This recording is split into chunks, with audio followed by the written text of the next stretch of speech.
and welcome to Wolverine Alley-Oop. I'm your host for today, Phil Ledzinski. Happy to report that Michigan basketball is officially back in action, and that both the men's and women's teams are currently undefeated. Last Friday, the 2nd, Michigan played its first and only exhibition game of the season against Northwood. They rolled to a 90-58 victory at Chrysler Center. Matthews and Brazdeikis led the way with 13 points apiece, and all of our starters scored in the double figures, accounting for 60 of our 90 total points. The Wolverines also forced 16 turnovers, which led to 25 on the other end. That being said, Beeline believes that this margin of victory was mostly due to a strong defense and that the half-court offense has a long way to go. On Tuesday, the Wolverines played their first official game of the season against the Norfolk State Spartans. The 19th-ranked men took the victory 63-44 over a veteran Norfolk State team. Coach Beeline also secured the 800th win of his NCAA career, which is a truly admirable achievement. 3 players reached double digits, including a strong performance from Jon Teske, who showed significant improvement on both ends of the court. He tallied 13 points while adding 8 boards and 4 blocks. Iggy Braz had 12, and Matthews had 10 points to add on to Teske's total. Sophomores Eli Brooks and Isaiah Livers also showed notable improvement and confidence. However, the Wolverines have yet to look very sharp on the offensive end, which is a trend for Coach Beeline's teams early on. Hopefully, they gather themselves and start to convert at a higher rate before their big games against Villanova and North Carolina later this month. Now we're going to hear from Lauren Withrow and Maze Rage superfan John Marquardt, who are taking a deeper dive into this year's Maze Rage, the NCAA's best student section. Behind every great college basketball team are dedicated fans who cheer their team on throughout the season. Today I'm joined by John Marquardt, Maze Rage's very own superfan. John, what does being the designated superfan for a Big Ten team coming off an incredible tournament last season entail for you?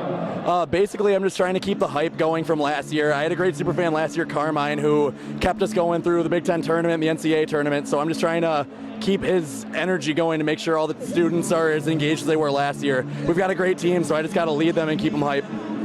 Every year you guys have some really fun fan engagement activities and fun theme nights. Do you guys have anything planned for this season you can tell us about? Yeah, so we've got our 2nd annual pool party coming. So last year we bought a bunch of inflatables, a big flamingo, a bunch of pool noodles, things like that. So we're going to be doing that again. And then we talked about a David DeJulius themed David DeJerseyist night where everybody can wear different sports jerseys to the game and have that as a theme. People mentioned a medieval night for Colin Castleton, which I don't really know what it would entail, but these are just ideas we've discussed. And then the athletic department's planned, like, I think a 1990s night again, a Star Wars night, social media night. So there's plenty of stuff coming up this season, that's for sure. Those are all some really great ideas, and that's definitely part of why tonight during the banner raising ceremony, we heard that Maze Rage is arguably the greatest student section in all of college basketball. What are your thoughts on other student sections such as the ISZone at Michigan State? Well, last year when we were at Breslin, the ISZone was pretty disappointing, I thought, honestly. They weren't very loud. Even though their team sucked, they still got to be loud. But there was one kid on Twitter who actually said that an ISZone leader burst an eardrum. And I can't imagine bursting an eardrum in the dead silence it was the Breslin Center. But all I can say is that maybe their team will be better this year so they can support a team and actually get loud. All right, well, we can't wait to see what Maze Rage has in store for us this year. Thank you, John. For more information on Maze Rage, go to mazerage.org. And next time you're at a Michigan basketball game, get here early, come on down to the Maze Rage, and get ready to cheer on the Wolverines. Just don't forget to wear your maze. Thank you for that insightful interview, Lauren. I, for one, cannot wait to see what John brings to the Maze Rage table this year. And that brings us to another edition of our game this week, Trivia. We have John and Allison returning. The records on the year: John, 1-1, Allie, 0-1-1. We're looking to even things up on the season tonight. You guys ready? Yeah. Yep. First question: who led Michigan in points versus Norfolk State yesterday? And with how many did they have?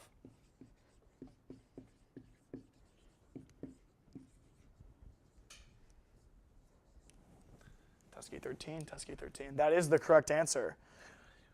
Question 2. Who led the team in rebounds yesterday, and with how many?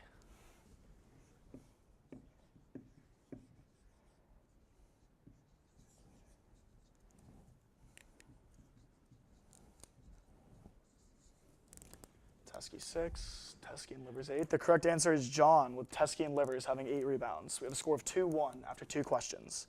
Question 3. Who led the team in assists last night against Norfolk State, and how many did they have?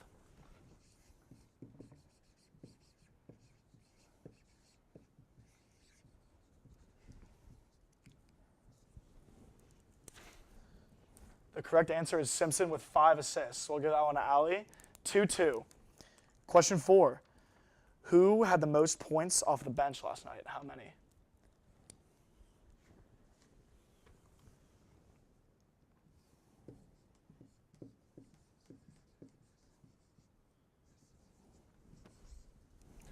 Livers 8, Livers 8. That is the correct answer, except for Eli Brooks also had 8. So we'll keep the score tied going into the last question. Norfolk State shot what percent from the field? 30, 35, 40, or 45?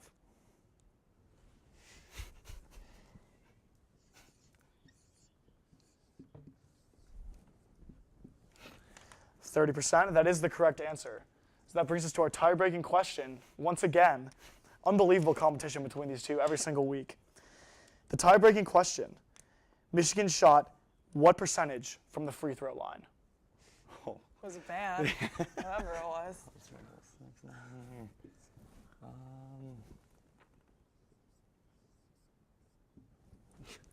don't even know. It was so bad.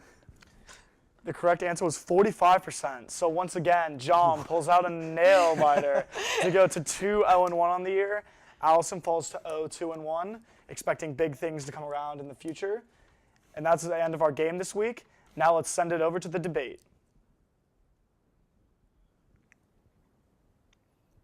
Thank you, John and Allison, for another great debate. And that brings us to one of our more popular segments, the weekly debate. This week, we have Nick and Dan. You boys ready for the question? Absolutely. This week's debate, if you could have one player on the men's team take the last shot of the game in a close situation, who would it be? Dan, we'll start with you. All right. I think I'm going to take the popular answer, the safe answer, the man who's done it before, Jordan Poole. I mean, the play was obviously drawn up for him. As a freshman, we trust him to take the last shot in an extremely important game. It was an incredibly difficult shot. Lucky, perhaps. A lot of skill, most likely. Designed some kind of three-pointer for him. And this year, he's doing a lot of creating himself. So, maybe a drive to the rim, a layup, some of that kind. But I think that it'd be well agreed upon that Jordan Poole would be the dude to take the last shot. Unlike what you usually do, it's not a terrible answer today. It's not the correct answer, but it's not a terrible answer. Really, so far this year, we've had 2 games. One's only an exhibition, but we've seen them in action twice. And there's exactly one player that's been able to make his shot throughout both games, and that is Eli Brooks. He had an up-and-down freshman year, but so far this year, he's the only person that's been able to go out there every game, again, only 2, but every single game, and just make his shots.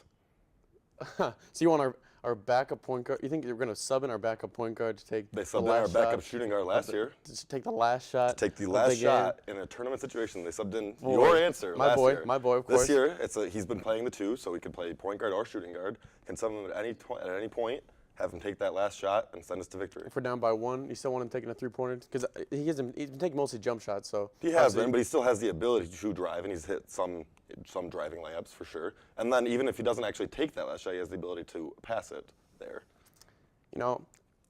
That is definitely a bold choice, one that I was not expecting. I think Jordan Poole, I think he's proven that he's taken a step this year, a step forward on his offensive game. He was last year, all he was a. So far this year, he was a hasn't jump really shooter. been hitting his shots, though. Yeah, he's been out there, he's been passing better, but he hasn't been hitting the He's been shot. having to create himself, so he's focusing more on that part because these games, they don't really, they obviously, the Yeah, Norfolk every game matters. Yeah, Every game matters, Every game, Dan. even the exhibition game. All of them. So, they're trying out their shot, they're trying out new moves they learned over the summer. As the season progresses, I think he'll really take the step forward, and I think he'll probably be the second leading scorer on the team, maybe behind Charles Matthews because, he's just a pure volume shooter guy. But I think, Jordan Poole's going to be that dude. He's going to be a huge shooting, definitely the most consistent scorer, I feel like, on the team. And then when it comes down to the last. All I know is that so far, Eli Brooks has been the most consistent scorer on our team. So right now the question is, who would you want taking that last shot? I'd want the most consistent shooter right now. I think I'll take the track record.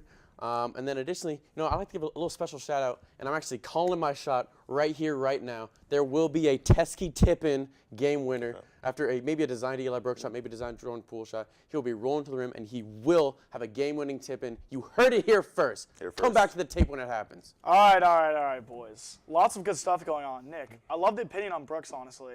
He's definitely someone you can look forward to take a big step in year 2. He showed flashes last year in year 1. However, at the end of the day, there is only one answer. Dan got it. With Jay Poole, he's got the stroke, he's got the skill. He's also just got that swag that you just can't teach. He's got the drip. And that's what you need in those situations. So Dan wins this week's debate on who would you want taking the last shot for the men's team in a clutch situation. And that brings us to the end of our show. Be sure to go to wolvtv.org to watch more Alley-Oop and other Wolv TV programs.